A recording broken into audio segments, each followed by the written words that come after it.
Hello, I'm Ronnie Eldridge. Welcome to Eldridge Company. In a city of such diversity, it's hard to believe that John Liu is the only Asian Pacific American ever to be elected to public office in New York City. But he is. In 2001, he was elected to represent Flushing and the neighboring communities in the city council. Welcome. Are you the first Asian American in the city or in the state? Well, actually, Asian Americans have been in the city and the state for well over 150 years. Right, but elected, I meant. The first elected legislator, yes. Yeah. Shocking as it may be. In the whole state. Yeah. It's amazing. We've had judges elected. Yeah. We've had school board members. Right. But in legislative capacities, it's hard to believe. And Ronnie, I really wish I was like the 9th or 10th. Yeah, I can. Asian Americans had been running for city council, for state legislature since 1980, and as you say, this is the supposed international capital of the world. Right. And here we are. Yeah. What exactly is an Asian Pacific American? How do you differentiate? What are the different classifications? I think there are specific and technical terms used by the Census Bureau, and I think they generally leave it up to people to identify themselves. So how would you be Asian and not Asian Pacific? I'm not really sure, you don't Ronnie. Know? Oh, that's interesting. I'm Asian American. I'm Asian Pacific American. Were you born here? I've been here? that my whole life. Yeah. Well, I've lived in New York pretty much since I was the age of 5. And so it's not something that I really think about all that much. Yeah. And where did your family come from? We came from Taiwan. Taiwan. I was born in Taiwan. Uh-huh. And moved to Flushing at the age of 5 when my entire family immigrated here. Yes. So do you go back to Taiwan? I have been back 3 times. Yeah. Once when I was a teenager, my parents sent me back there for an entire summer. The second time, when I got married to Jenny, we went back there for a week to introduce her to the family. And then another time after that to go back for a So you really had a reverse experience. I mean, a lot of people from Taiwan come here and they're shocked by this. So you grew up here and you went to there. Did you have a similar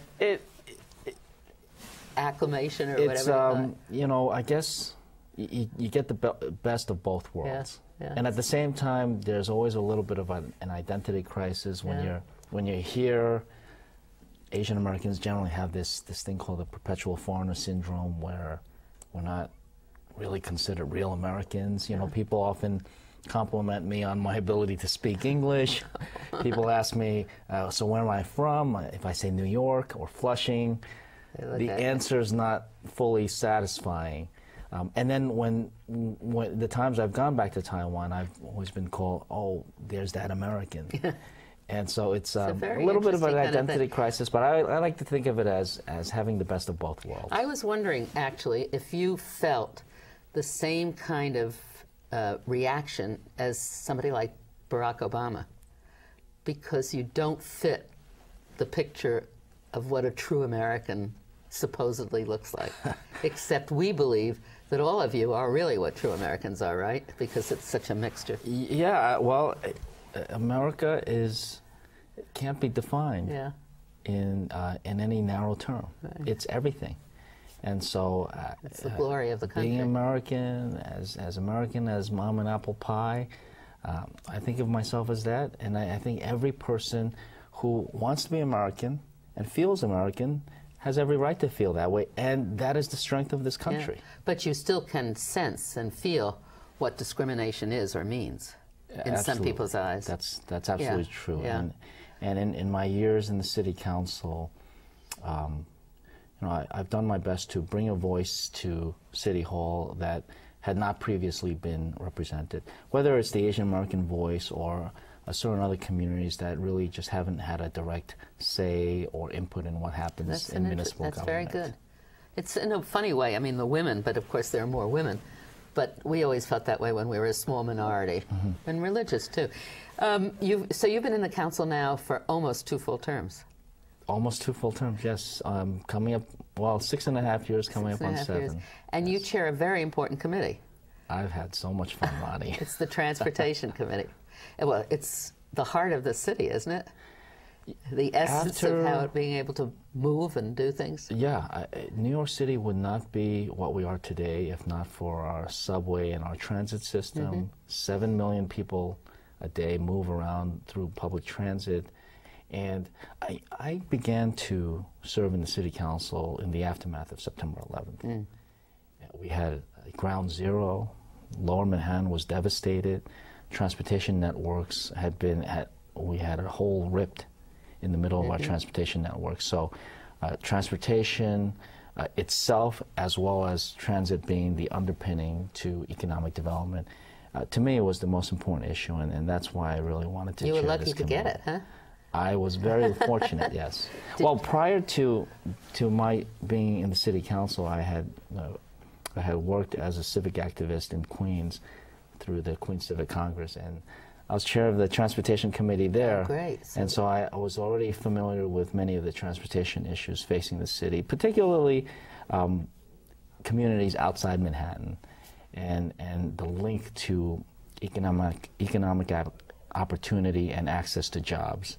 And so that's always been the theme by which I run my committee. It's not just about trains, planes, automobiles. It's about economic development and access to jobs. It's very interesting because if you look at, for instance, the siting of public housing, some of it is in parts of the city that are so difficult to get to and from. It perpetuates the cycle. Exactly. You put people in housing where they can't get to jobs. Right. And that doesn't make any sense. Right. And then there's for a long time the Metropolitan Transportation Authority had run their buses and even subways by ridership levels. And sometimes the problem becomes a vicious cycle where because they repeat. Yeah. That's right. It so just if they didn't travel because they didn't people. have the money or they couldn't get there, then they didn't have the great ridership, so they don't get the benefits. That's right. And then the bus or subway service deteriorates to the point where they even cut it off. And the G line, which goes where? Which was the only line that connected two boroughs other than Manhattan, Queens and Brooklyn. It was decimated by the MTA because of supposed low ridership. Meanwhile, we see now that the tremendous growth in Williamsburg and Greenpoint, those are areas that were, and also downtown Brooklyn, served by the G line. It was an absolute mistake to have cut that line off. So there is no G line? There is no G line as it was 10 years ago that connected Queens and Brooklyn. I remember having friends who lived in Brooklyn and they had jobs in Queens and everybody was complaining about the timing. Right. What's going to be the future? I mean, what did you think about the congestion pricing thing? I did support it. I found it as really, it's not something that anybody likes. Nobody likes to pay a fee, but the fact is that there was a huge amount of cost that we were bearing because of the traffic congestion and gridlock. According to the partnership, $13 billion a year in economic activity lost, hemorrhaging 52,000 jobs a year, just attributable to the traffic congestion. It's incredible. Yeah. And then the congestion with the air and everything else, you can't drive. Right, and that's just the economic component. Right. The environmental aspect, the smog, the air pollution, it's awful. Was it expected that the funds from that would go to public transportation? It was absolutely expected, and not only, I think the problem was that there was a great deal of skepticism as to exactly how the funds would be used. I had stated my support for congestion pricing early on, predicated on the commitment to not only use those funds for public transportation, but use those funds to create new public transportation. Absolutely. New public transportation. Unfortunately, during the year-long debate, it morphed and negatively into something where we were just going to use that funding to plug the growing MTA deficit. And that really made people very cynical, and I think rightfully so. But if we had maintained the commitment to showing exactly what new transit would be created out of that funding, and new options that drivers up until that point really did not have options for. I think we would have had a stronger argument. The other thing is, the minute you get additional revenue and it plugs, than the money that the state and the city right. cuts back, right? Exactly. So you never can really go beyond. And in fact, the opponents of congestion pricing had a field day comparing it to the lottery. Right. That was supposed to go to education and that's didn't. correct. Right. That's correct. In the years that, well, my lifespan is so much longer, but there used to be much more federal money, I think, into public transportation. And government money. Right. It's now really being, they're trying, what is it? Does the most money come from ridership? Yes. It does. It, up until about, actually, I don't want to be too partisan about this, but pretty much up until the Pataki administration, where George Pataki ran for governor on the platform that he would eliminate public subsidies for mass transit, because by and large it went to the New York City metropolitan area. Up until that point, it was always capital improvements to the subway system, to the transit system, had always been paid for by the state. And so riders paid a portion of the actual cost it takes to run the subway and the transit system, but never actually had to foot the bill for capital improvements. When the Pataki administration took over, literally all the money for capital improvements dried up. That means anytime there was a station renovation necessary, anytime new subway cars and buses needed to be purchased, that the MTA began to issue bonds for all those expenditures that would then, in the future, which is now, have to be paid for by the transit riders, by fare box revenues. What's the interest? I mean, we owe, I don't know. It's very complicated. It's you mean the interest rates? Yeah. Well, the bond. No, I mean, how much does that cost us? The bond, all the issues of the bonds. Well, it is. Many of the bonds are coming due now, and that is the single largest reason why the MTA has such huge ballooning deficits in the out years. Out years at this point meaning 2-3 years from now. But the federal government is a place where we absolutely have to go to for more funding.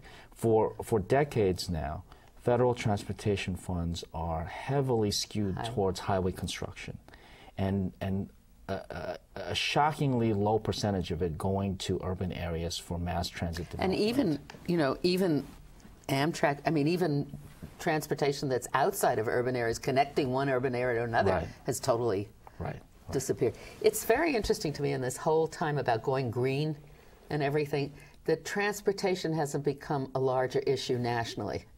I guess that they included in infrastructure. Is that what they did? There are infrastructure bills that are making their way through Congress now. My hope is that the result of that will be literally hundreds of billions of dollars more for urban areas for the development of transit systems and growth and maintenance of transit systems. I think with the gas price situation as it is right now, which is a horrendous situation, there will hopefully be more focus towards the greening of the transportation infrastructure. And you can't go any place in this country and drive at commuter time without seeing lines and lines of cars. It's just amazing. Right. So have you ever thought of going to running for office for the federal government? You know, I had not thought of running for office at the city level for a long time. I actually don't have any background in politics. My major in college is mathematical physics, and I spent 14 years in the private sector here in New York City before getting elected to the city council, and that was just out of my my membership and then presidency of my local civic association that showed me how dissatisfying city government service was to the taxpayers. Yeah. You know, as you alluded to, next year we have term limits kicking in, and I will have finished my 8-year stint as a member of the City Council.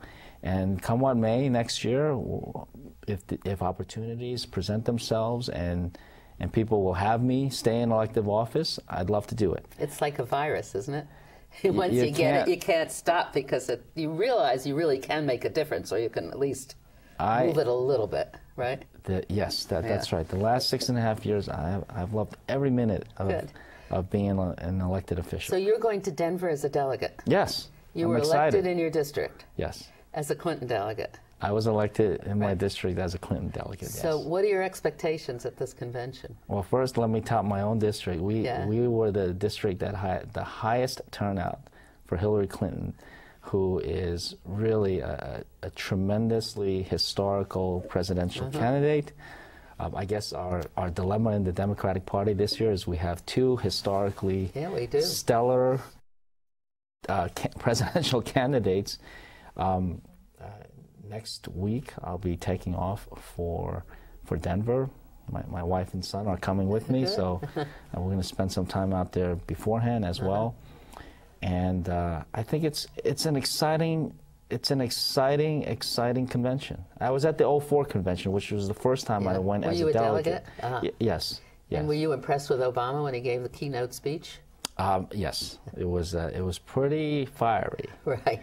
And looking forward to 2008 because, you know, who knows, there might still be some fireworks. But for being a novice in politics, supposedly, and going to the conventions, you know, because I'm older, I remember conventions when they were really fights, you know, and where they went late into the night. And at the McGovern convention, the poor guy gave his acceptance speech at 2 or 3 o'clock in the morning because we were all arguing over the platform and the vice president and all that kind of stuff.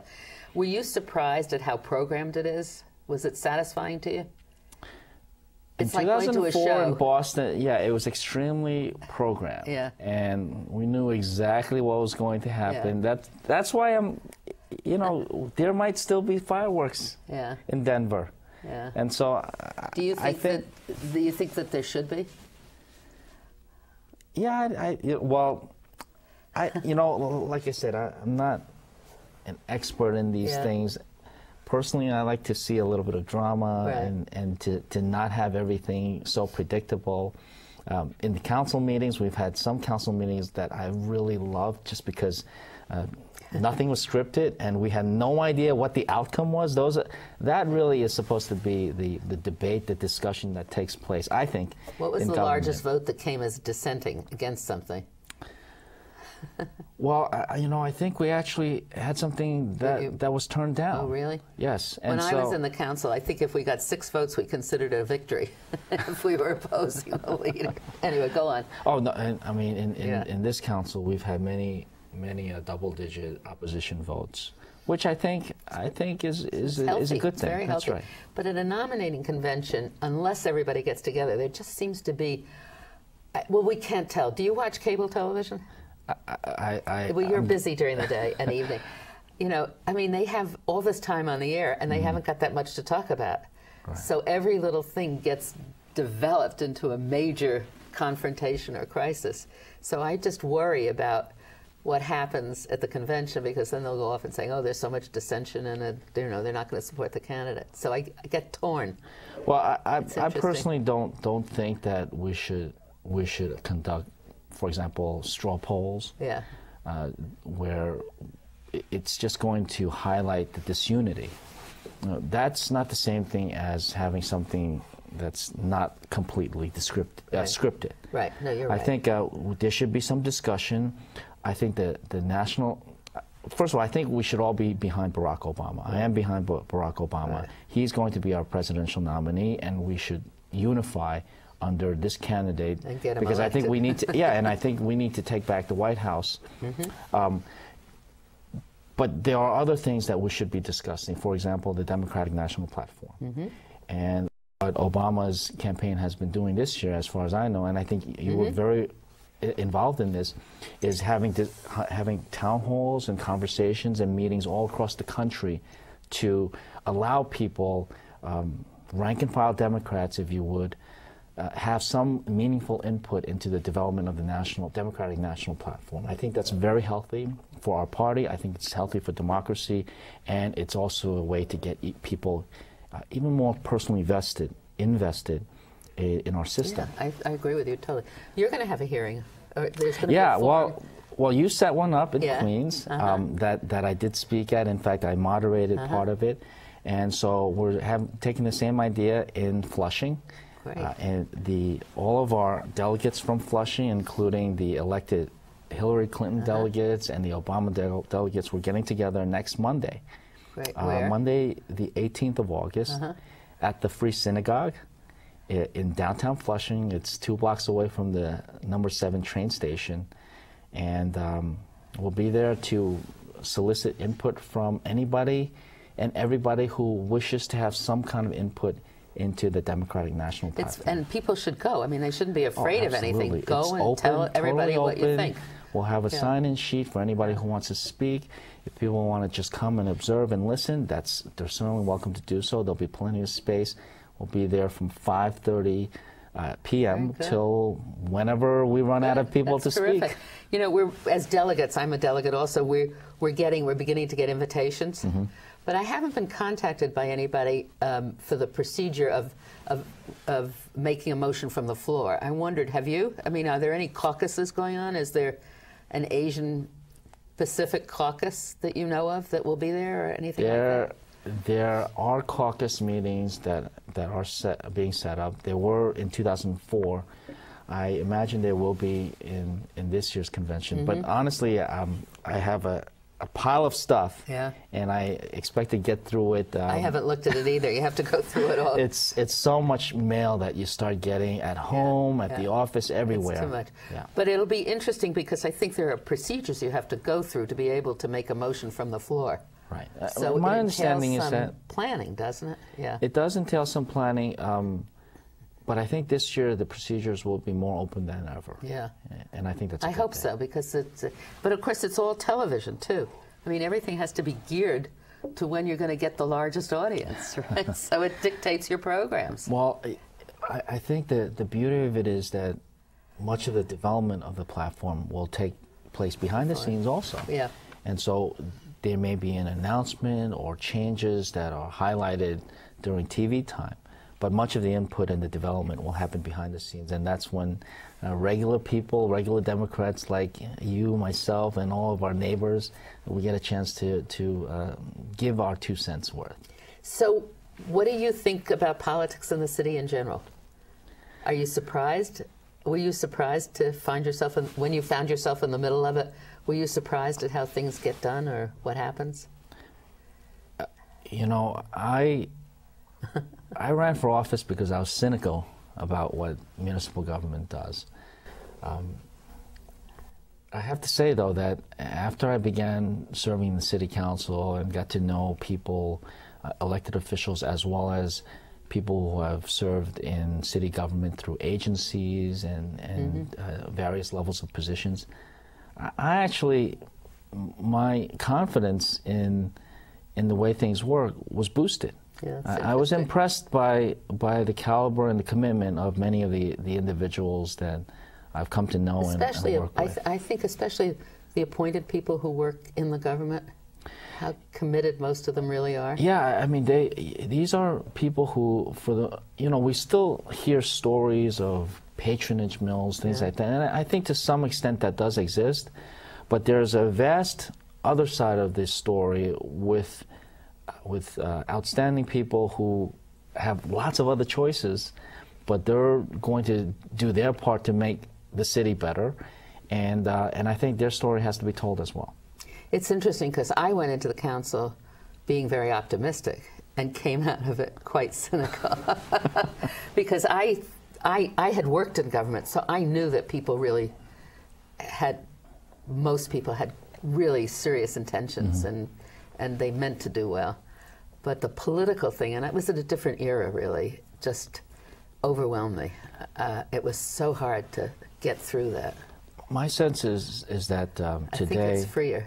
It's freer. The level of public accountability and scrutiny is probably at an all-time high, just with the information age really bursting into light speed. And it's everything that an elected official does or that a public official does, even appointed, there's so much scrutiny, and you really have to make sure that you're committed and doing the right thing. Not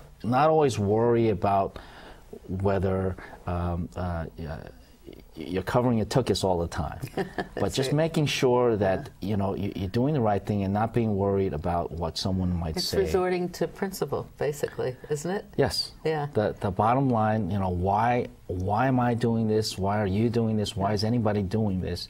It's not for any reason, for the most part, other than just trying to make the city better. Yeah. You have a website? I do have a website, yes. And it's current? It could be vastly improved, I will admit. Is there a large internet usage in your district? There is a growing usage of internet, particularly among people over 65.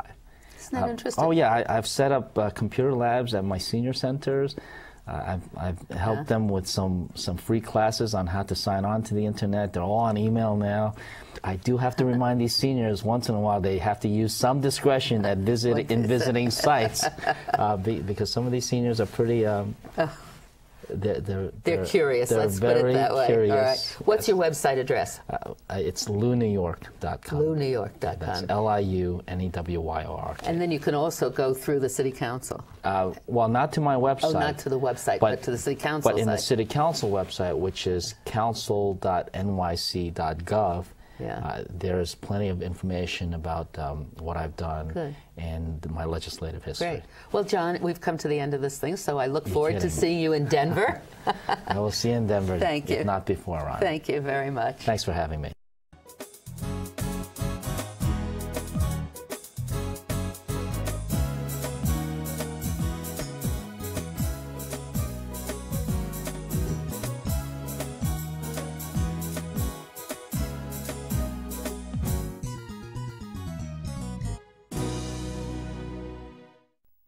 If there are any people you'd like to hear and topics you'd like us to explore, please let me know.